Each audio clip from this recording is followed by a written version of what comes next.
বাঁধাকপি আর আলুর তরকারি বানানোর জন্য আমি এখানে বাঁধাকপি আলুগুলোকে কিন্তু তেল দিয়ে হালকা করে ভেজে নিয়েছি। এরপর কড়াইতে পেঁয়াজ দিয়েছি আর পেঁয়াজ দিয়ে এভাবে নেড়ে চেড়ে নেব। আমি এখানে কাঁচা লঙ্কা দিয়ে করছি, তোমরা চাইলে গুঁড়ো লঙ্কা দিয়ে করতে পারো। আর এখানে দিলাম টমেটো পিউরি আর আদাটা, এভাবে দিয়ে মশলাটাকে ভালো করে কষিয়ে নেব। আর এতে কিন্তু পরিমাণ মতো লবণ দেবো আর হলুদ দেবো, অল্প করে জিরে গুঁড়ো আর ধনে গুঁড়ো দেবো।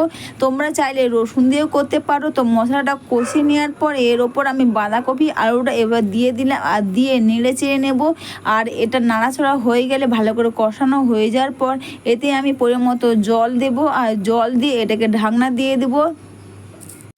ভিডিওটা ভালো লাগলে কিন্তু তোমরা কমেন্টস করে অবশ্যই জানিও। এরপর জল দিয়ে দিলাম, দিয়ে এবার ঢাকনা দিয়ে দেবো। আর এটা কিন্তু এখনকার বাঁধাকপি কিন্তু এইভাবে করে খেতে কিন্তু খুব ভালো হয়। তো রেডি হয়ে গেছে আমার বাঁধাকপি আলু তরকারি।